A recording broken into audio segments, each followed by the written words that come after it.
እሺ እንደምን አላችሁ? የሚገርም ዜና ነው ይዤላችሁ መጣሁት። እንዲያው ይሄ ሰበር ዜና ልበለው ምን ልበለው ብዬ ነበረ እና በጣም በዚህ ሳምንት ወይ በዚህ ወር ከነገርኳችሁ ዜና ሁሉ የላቀ ተአምረኛ ዜና ነው ይሄ። ሶስት ቪዲዮዎች አቀርብላችኋለሁ ስለ ኢራን፣ ሌሎችም ዓለም አቀፍ ዜናዎችንም አካትቼ ነው የማቀርበው። እናንተ ዩቲዩብ ውስጥ ገብታችሁ ቪዲዮዎች እንድታዩልኝ ነው እና ሰዓቱ እንዲሞላ ሰዓቱ ይሞላል ይባላል፣ አይሞላም። እየቀነሰ ነው የሚሄደው። ምክንያቱ እኔ እንዴት እንደሆነ አላውቅም። እንደ ሰብስክራይበርም አይደለም። ሰብስክራይበር በቃ እያደገ ይመጣል ትላለች። ይሄ አድጎ በማግስቱ ወይ በሆነ ቀን በቃ ወገቡ ተቆርጦ ታያላችሁ። እና ሰዓቱ ሞላልኝ ስራ ጀምሩ እንዲያረኩ ስትሉ አይሆንም። እና ይሄ የምነግራችሁ ነገር የአሜሪካ ጉድ ነው የምነግራችሁ። ኢትዮጵያም ከዚህ መማር በጣም መጠንቀቅ እንዳለባት የሚያሳይ ነገር ነው። መጠንቀቅ አይደለም በጣም አደገኛ ነገር ስለሆነ ነው። እና ኩባን ታውቋታላችሁ። ኩባ እንግዲህ አሜሪካ በዚህ አመት በተለይ በትራምፕ ዘመን በቃ መውጫ መግቢያ ከልክላ መፈናፈኛ አታ በነዳጅ ተቸግራ ባለፈው ራሻ 3 ነው 4 መርከብ ነዳጅ አምጥታ እንግዲህ እየቆጠብሽ ተጠቀሚ ብላት ሄደች ናት። እና ወይ እጅ ስጪ ወይ እዛው እንደታፈንሽ ትሞቻለሽ ብሎ ነው ኩባን የነገራት ትራምፕ። እና እቺ ሀገር ጓንታናሞ የሚባል ቦታ ግዛት አላት። ግዛትን ብለው ብቻ ቦታ አለ እና የምናውቀው ነው። በጣም ከአልቃይዳ ከምን ጋር በተያያዘ ብዙዎች ይሰቃዩበታል ተብሎ የሚታሰብ ቦታ ነው። ያ ቦታ የኩባ ነው፣ ግን የምትገዛው የምትቆጣጠረው አሜሪካ ናት። በቃ ሉዓላዊ ግዛቴ ነው ብላ እንዴት ያዘችው?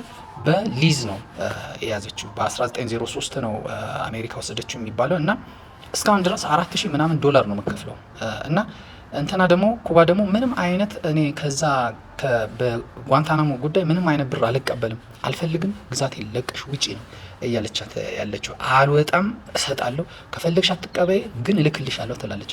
ኩባ ደግሞ ለዩኤን ለመሳሰሉት ሄዳ ትናገራለች። እና ስትናገር ይኸው መሬቴን በግድ ይዛለች፣ ወራ ይዛለች፣ እኔ በሊዝ ምናምን የሚባል ነገር የለም ምናምን ስትል አሜሪካ ደግሞ ኖ በ1903 ብንጀምር መቼ እንደሚያበቃ ሊዙ ምንም የተዋልነው ነገር የለም።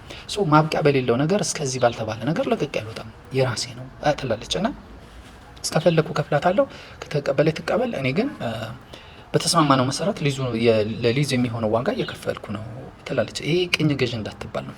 አንድ በሉልኝ። ይሄንን ቦታ ይዛለች። በምንድን ነው? በሊዝ ነው የያዘችው። ደግሞ ወደ ሞሪሸስ ነው። ሞሪሸስ ማለት ደግሞ እንግሊዝ በቅኝ ግዛት ታስተዳድራት የነበረች ናት። የሆነ ጊዜ ሞሪሸስ ነጻነቷን ስታወጅ ይሄ ቻጎስ አይስላንድ የሚባሉ ቦታዎች ግን አልለቀቀችም ነበር እንግሊዝ። ለምን? ለጸጥታ ለምናምን ጉዳይ ይሆነኛል፣ በሂደት ወደፊት እለቃለሁ ብላ አልለቀቀችላትም። እስካሁን ድረስ በቅኝ ግዛት እንደያዘችው ነው ያንን ቦታ ማለት ነው።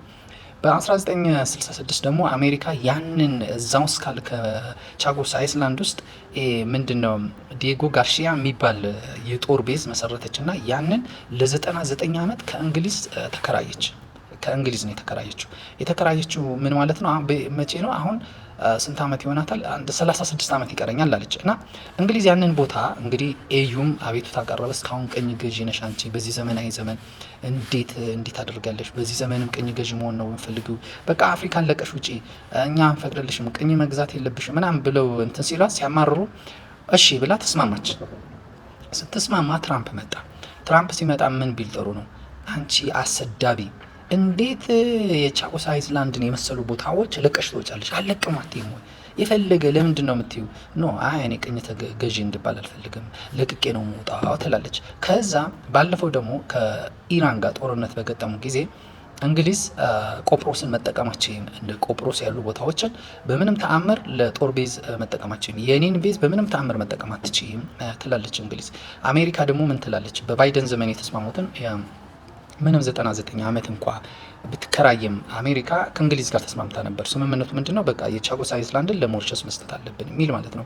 ከዛ ምን አረገች አሜሪካ? ትራምፕ ማለት ነው ቆጵሮስን እንዳልጠቀም ነው ያረግሽኝ፣ እኔም የዲየጎ ጋርሺያን በቻጎስ አይስላንድ ላይ ያለው ቤዜ የተከራየሁት ለ99 ዓመት ነው። ገና 36 ዓመት አለኝ፣ አለቅም። በቃ እኔ ከእንግሊዝ ነው የተከራየው፣ ከሞሪሸስ አልተከራየውም፣ ለቅቄ አልወጣም፣ የነበረውንም ስታተስ አልቀይርም። በቃ የተከራየሁት ልክ እንደ ራሴ ግዛት አድርጌ ነው የተከራየው፣ በዛ ስታተስ ነው የምጠቀመው፣ አልወጣም ማለች። ገባችሁ? ማን ነው ያለው? አሜሪካ ናት። አለመግባባት በሁለት መካከል የሆነ ሽኩቻ ያለበት ቦታ ትገባና ይሄ እንዲህ ስለሆነ አለቀም ብለን የምትወጣው። አሁን ወደ አሰብ ነው። ወደ አሰብ የምጠራችሁ ዝም ብዬ አይደለም። እንግዲህ ትራምፕ የኢትዮጵያውን ጠቅላይ ሚኒስትር አብይ አህመድን በአባይ ጉዳይ ያናገረበትን ቶን እና መንገድ ታውቃላችሁ።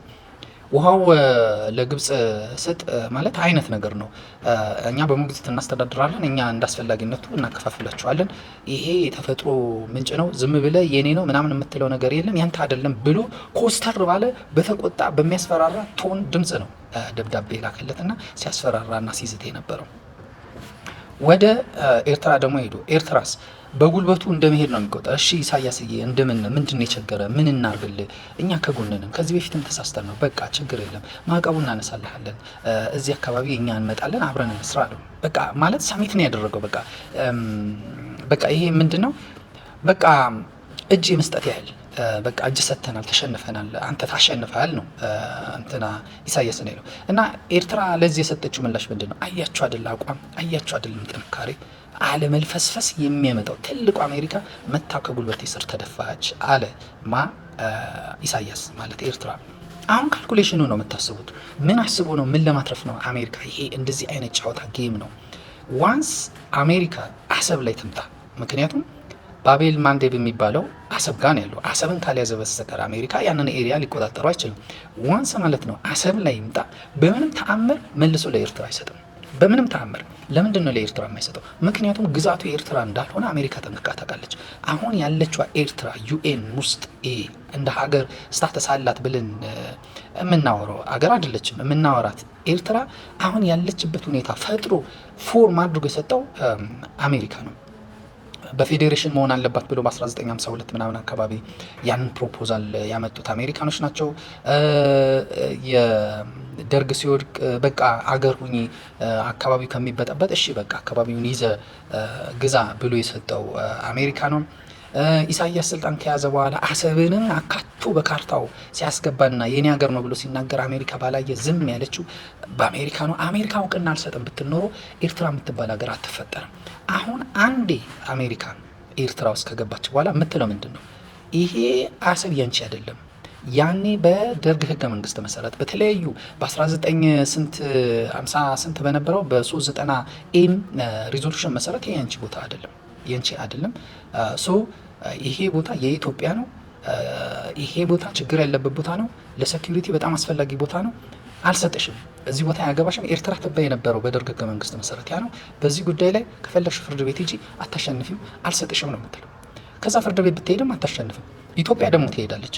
ኦኬ የኔ ከሆነ ስጪኝ ትላለች ለአሜሪካ። አልሰጥሽም፣ እኔ ከኤርትራ ነው የተቀበልኩት፣ አንቺ ይገባኛል፣ ከኔ ጋር ተወያይ፣ አሜሪካ ከኔ ጋር ነው መነጋገር ያለብሽ በዚህ ጉዳይ ላይ ብለሽ ያኔ ሀሳብ አላቀረብሽም። ከኤርትራ ጋር ስነጋገር ዝም ነው ያልሽው። ስለዚህ ዛሬ መጥተሽ ከአንቺ ጋር ተስማምቼ እንደነበር አድርገሽ ይህንን ግዛ ልጠይቅኝ አችልም። ሰው መሀል ላይ ትቀራለች ሀሳብ ማለት ነው።